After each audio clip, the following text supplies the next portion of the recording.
governance to the people of the states. A statement by the Secretary to the state government of Samuel Jatto notes that the decision is aimed at repositioning the Executive Council for greater efficiency, accountability, and effective implementation of the administration's development agenda in line with the governor's commitment to responsive and people-centered governance. Governor Mutfwang expresses his sincere appreciation to the outgoing commissioners for their service, dedication, and contributions to the administration and the development of Plateau State and wishes them well in their future endeavors. The governor charged the newly appointed and redeployed commissioners to bring their experience, expertise, and commitments to bear in their respective assignments and to work collectively towards achieving the administration's development objectives. The statement notes that the commissioners currently supervising the Ministry of Tourism, Culture and Hospitality shall continue to oversee the affairs of the ministry, pending the appointment of a substantive commissioner.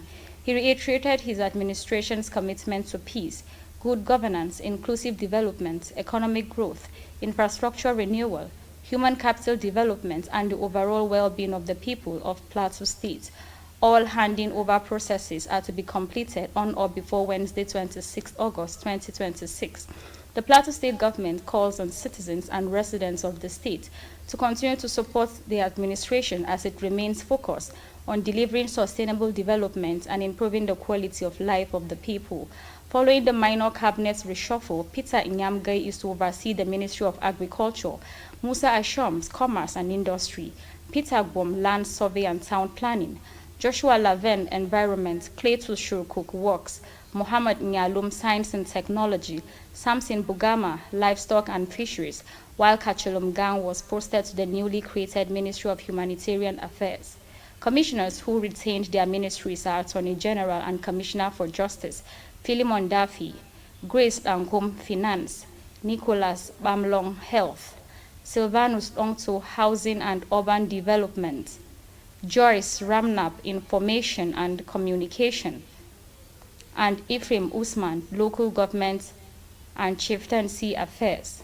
Others are Davo Jatto, Transport, Bashir Lawandi, Water Resources and Energy, and Caroline Panglang, Women Affairs. Among the new commissioners, Isha Kumaren has been posted to the Ministry of Budget and Planning, Professor Gloria Kanuri, Education, while Prince Miapen is now the Commissioner of Youth and Sports. Similarly, Plateau State Governor Caleb Mutfwang has approved the immediate appointment of principal officers of the College of Agriculture, Gurkawa. They are Professor Charles Dawang, Provost of the College, Dangson Dizaka, Liberian, and Pam Dungyang Borsa. The appointment, signed by the Secretary to the Government of the State, Samuel Jatto, is part of the administration's commitment to strengthening the leadership and institutional capacity of the college to effectively fulfill its mandate in agricultural education, training, research, and human capital development. The new principal officers are expected to provide strategic leadership, promote academic and administrative excellence, strengthen accountability and transparency, and contribute to the repositioning of the college as a center of agriculture, excellence for agricultural education and skills development in Plateau State. The governor congratulates the appointees and charges them to bring their wealth of experience, professionalism, and commitment to bear in the discharge of their responsibilities. Plateau State Governor Caleb Mutfwang has called for greater unity among the people of the state, affirming communities working at cross purposes cannot achieve meaningful development.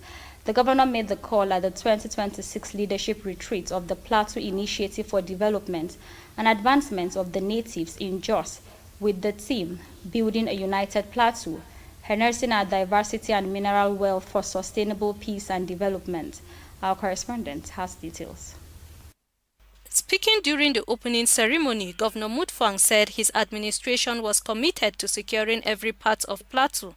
He added that the unity of Plateau remained critical to confronting the challenges facing the state, stressing that no community could succeed in isolation. The governor said PDAN will be strengthened to enable it advance the interests and aspirations of Plateau at the national level. But we respect the constitution of our land that gives everybody the freedom of movement, the freedom of association, which impliedly means that you are at liberty to settle wherever you choose. And I can tell you, if you choose to settle with us on the Plateau, you have chosen to settle in a land of blessing. I want you to partake of it. But like I said earlier, there must be respectable boundaries that should be upheld, like it is upheld in every other community.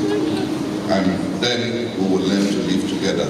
Earlier, the national president, Pidan Nampon Sheni, said the organization was established to provide a united voice for the people of Plateau State and mediate for their aspirations despite the ethnic diversity of the state. Our responsibility today is not just to preserve the legacy of Pidan, but to strengthen it for the future. We must continue to promote unity amongst our people, encourage development of our communities, empower our young people, protect our cultural heritage, and work with all stakeholders towards a peaceful and prosperous Plateau State. In their separate remarks, the chairman of the Plateau State chapter of the Christian Association of Nigeria, CAN, Reverend Dunka Gomwok, and the chairman of the Jama'atun Nasrul Islam and Emir of Wase, Alhaji Muhammad Sambo Abubakar, represented at the event, appreciated Pidan for bringing the people together. Chairman of the Plateau State Council of Chiefs and Emir, Da Jacob Gyang Buba, represented by the Agwam Izere, assured Pidan of the traditional council support in achieving its objectives. Also speaking, special advisor to the president on community engagement, Dr. Abiodun Esen, while condoling with the people of Riom and Mangu local government area over recent incidents of violence, called for greater inclusion of women and young people in peace building and development processes. In Jos, Rodkan, Nanfa. The North remains a key market for the consumption of Milo, making its partnership with tea and bread sellers beneficial to the growth of the Nestle brand. Jos East Branch Manager Nestle Nigeria Amadou Abdul Razak stated this during a Meishayi festival held at Fox Hotel Jos. Our correspondent has details. As part of efforts to strengthen its relationship with customers and reward loyal consumers, Nestle Milo Nigeria has organized a Meishayi festival for members of the Tea and Bread Sellers Association of Nigeria, Jos Branch. The event brought together Meishayi vendors to celebrate their partnership with the brand and encourage continued patronage of Milo products.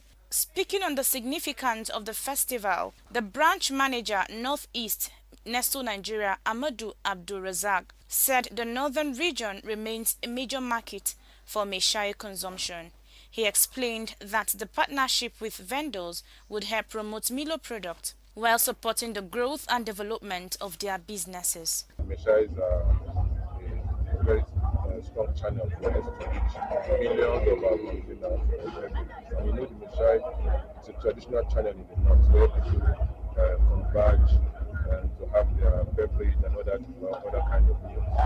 So being on this as a profession, so we just recognize to further support them on this journey. Category Activation Manager Olisa Uchechukwu described Milo as a safe and nutritious beverage for Nigerians, noting that the ingredients used in its production are locally sourced. We use locally sourced ingredients, cocoa, malt, milk. And, this is something that, when you hear about the malts, like sometimes they might not really connect with it. And that was why we also had to stress the dawa part, because this is an ingredient that we know is, locally used here in the north. In separate remarks, the national advisor of the Tea and Bread Sellers Association of Nigeria, Jos Branch, Ahmed Mohammed, and the state secretary of the association, Nura Shuaibu, commended the collaboration, highlighting its benefits to members of the association. It is a kind of interaction between Nestle and the CAPSA.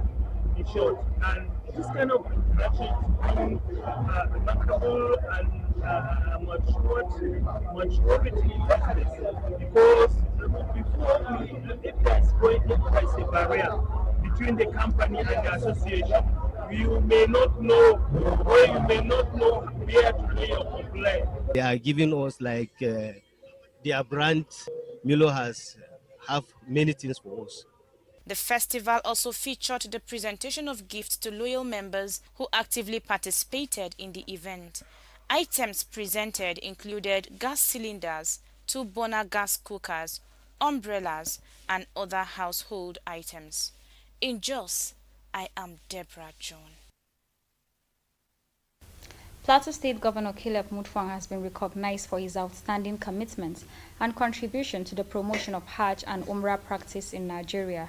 The award presented by the independent Hajj reporters was in recognition of the governor's commitment to the welfare of pilgrims from Plateau State. Abuja correspondent reports the executive secretary of the Plateau State Pilgrims Welfare Board, Dayebu Dauda, also backed an award of excellence. The reports. The event held at the auditorium of the National Mosque with the theme Exploring Business Opportunities in the Hajj and Umrah Ecosystem recognizes individuals and organizations that have distinguished themselves in Hajj service delivery and advocacy for prioritizing the welfare, dignity and comfort of Muslim faithful undertaking the sacred journey. Plateau State Governor was bestowed with the Distinguished Hajj Support Award. Former Deputy Speaker of the House of Representatives and member representing Wase Federal Constituency, Idris Wase, who received the award on behalf of the governor, said the honor has not just lifted the state credentials in Hajj operations, but also positioned it as a model for pilgrims' welfare and accountability. This is the first time we are having in the best of manner in Plateau State. He gave us a befitting oath. He supported every pilgrim of Plateau State with 100,000 naira. It has never happened. It has not been so. The Executive Secretary of the State Muslim Welfare Board, Dayebu Dauda, also received an Excellence Award as the Best Executive Secretary in the North Central. The independent national Hajj reporters have also challenged us our own to move by the welfare of our pilgrims.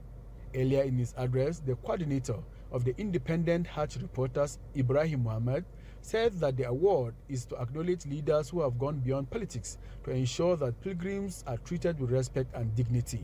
Chairman National Hajj Commission of Nigeria, Ambassador Ismail Abba, emphasized the need for Nigerian businessmen and entrepreneurs to position themselves to tap into the over $150 billion economic value chain that lies in the Hajj and Umrah operations. The Hajj economy is huge, and a lot of countries are leveraging on it, and their citizens are prospering, governments are also prospering.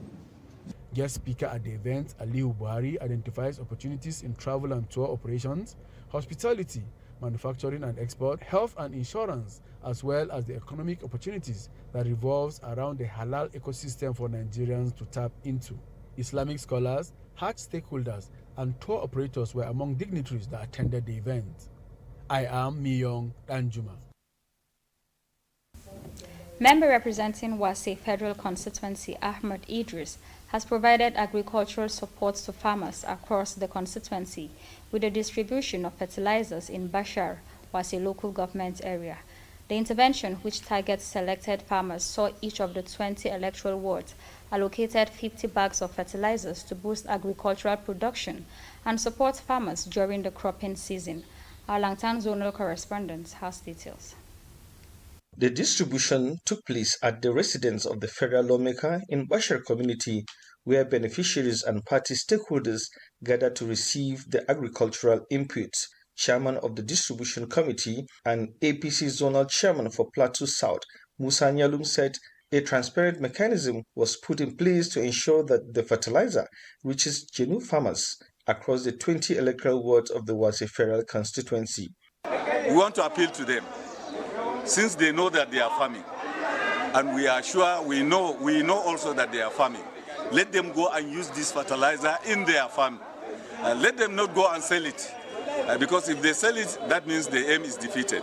On the selection process and commitment to transparent distribution, member representing Wase State constituency Ibrahim Galadima commended Ahmed Idris, describing the support as a major step towards improving food production. Even though this is a routine exercise, the Right Honorable Deputy Speaker of the National Assembly is always on his feet, thinking of his constituency, thinking of what the people need. So this is not the first time that he has been doing that. A former councillor who represented Wadata Ward, Lachang Jato, who responded on behalf of some beneficiaries, expressed appreciation to the federal lawmaker, saying the fertilizer will assist farmers in improving their yields. So this one is not a new thing for us. We believe that he will do more. So we appreciate it. We always appreciate it. Also speaking, there was a local government APC women leader, Lokmichit Sagnan, praised the inclusion of farmers from across the world and called for the sustained support for women. Organizers of the exercise explained that a 9-man committee was constituted in each ward to identify and select genuine farmers, while 50 bags of fertilizer were allocated to each ward. From Bashar in Wase local government area, I am Thaddeus Yilmen. Plateau State Governor Caleb Mutfwang has expressed profound sorrow over the passing of Mr. David Daniel Daliop, a former broadcaster with the Plateau Radio Television Corporation (Prtvc), following a prolonged illness. In a condolence message, Governor Mutfwang described the death of David Daniel Daliop as a painful loss not only to his immediate family, but also to the broadcasting profession, the creative industry, and the people of Plateau State, who were inspired and entertained by his remarkable talents. The governor noted that DDD distinguished himself as an outstanding on-air personality whose captivating voice, wit, creativity, and exceptional sense of humor earned him the admiration of audiences across the state. He said the late broadcaster possessed a rare ability to connect with people through meaningful conversations and comedy, leaving behind a legacy of excellence in broadcasting and entertainment. Governor Mutfwang further observed that beyond the studio, DDD used humor as a powerful tool for fostering unity, promoting social interaction, easing tensions, and bringing joy to countless lives. Meantime, Governor Caleb Mutfwang has commiserated with the Plateau State Referees Council and the Awang family over the death of Awang Solomon Maram, a member of the Referees Council who passed on in Abuja. In a condolence message to the Plateau State Referees Council, Governor Mutfwang described the death as a painful loss to the football and refereeing community in the state. The governor acknowledged the contributions of the late Awang Maram to the development and administration of football through his service as a referee, noting that his dedication and commitment to the growth of sport in Plateau State would be remembered by colleagues and associates. Governor Mutfwang also extended his heartfelt condolences to the immediate family, relatives, friends, colleagues, and members of the Plateau State Referees Council, urging them to find strength and comfort in God at this difficult moment that their son played a vital role to boosting football, a unifying platform for growth and youth development. And now to the foreign scene. The Democratic Republic of Congo is gearing up to roll out an Ebola vaccine, with some doses being used as part of trial to see if it's effective against the Bundibugyo species of the virus that is currently circulating in the country. The Ervebo vaccine helped protect against the Z species of Ebola, but currently there are no proven vaccines or treatments for Bundibugyo. The rollout comes as the World Health Organization issued a new warning that Ebola was growing exponentially in the north and east of DR Congo, and the spread of infections now covered an area bigger than France. Reports indicate close to 2,500 people have now died in the outbreak, which was declared 3 months ago. Julian Hennes, the WHO's Ebola coordinator, told reporters that half of the deaths happened in the last 20 days. And that's the size of our package this afternoon. Stay tuned for global news at 6:30 p.m. and news updates at 10 p.m. Good afternoon.